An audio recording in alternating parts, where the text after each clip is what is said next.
দিন আমরা এসেছিলাম, তবে কি অভ্যাস হয়েছিলাম। মানে একজন ছিল প্রার্থনা থেকে অনেক দূরে ছিল, তবে সেখানে বসে আমার মেয়ের জন্য প্রার্থনা করছিলাম। কারণ আমার মেয়ে গলা বসে গেছিল, সে কান্না করতেও পারছিলাম। প্রথম বাবা বলছিল, আবার চুপ হয়ে গেল। আমার খুব কষ্ট লাগছিল, আমি প্রার্থনা করছিলাম।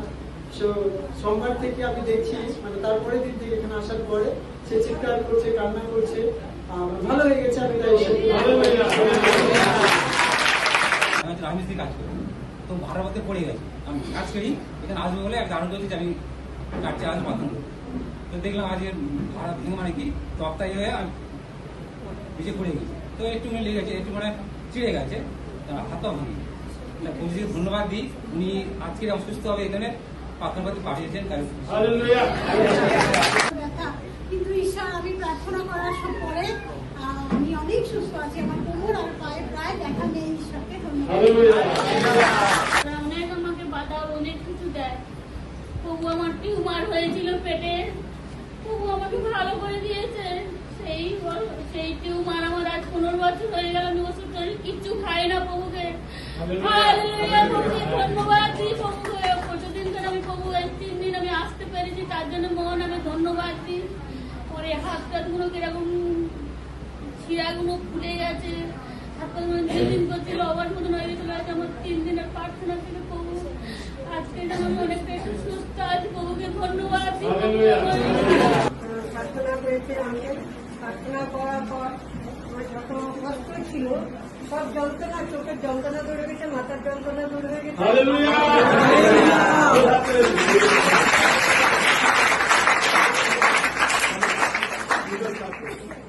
আমি 3 দিন ধরে আসছি। প্রথম দিনেই আমি প্রার্থনা করেছিলাম যে আমার পা দুটো অবশ হয়ে যাচ্ছিল, ঝিনঝিন করছিল। তবু আমি কাল থেকে আমি বুঝতে পারছি যে আমার পায়ের সেই ঝিনঝিনিটা নেই, অবশ হয়ে যাচ্ছিল। তার জন্য ঈশ্বরকে ধন্যবাদ। ধন্যবাদ দিই। আমি খুব অসুস্থ ছিলাম, 3 মাস ধরে খুব ভুগছিলাম। ওই মিসরা জানে, খুব মাথা যন্ত্রণা, জ্বর, সর্দি, গায়ে ব্লাড ক্লট বেঁধে গেছিল, কিছুতেই কমছিল না। মানে ভালো মতো ক্লাস করাতে পারছি না বাচ্চাদের, স্কুলে গিয়ে নেটিয়ে পড়ছি। কিন্তু এখানে এসে প্রথম দিন প্রার্থনায় যাওয়ার পরেই সঙ্গে সঙ্গে আমার মাথা ছেড়ে গেছে। একটা ব্যথা ছিল, এটা আমার স্কুল লাইফ থেকে এসেছিল। ফুটবল খেলতে গিয়ে পায়ের তালুতে নিচে ব্যথা লেগেছিল দুধ দিয়ে। তো সেই ব্যথাটা মানে কালকে প্রার্থনাতে সম্পূর্ণভাবে সুস্থ হয়ে গেছে। আমি যখন কাজের পরে বাড়িতে যেতাম তখন কিন্তু খাটে বসে চা খেতাম। তো ওই বসার পরে উঠে আমি হাঁটতাম, যখন একটু মানে লেগেই হাঁটতাম, পায়ে ব্যথা লাগতো। তো কালকে সন্ধ্যাবেলা আমি চা খাওয়ার পর ওই ব্যথাটা হয়নি, সন্ধ্যাবেলাও পায়ে ব্যথা হয়নি, আর সম্পূর্ণভাবে সুস্থ।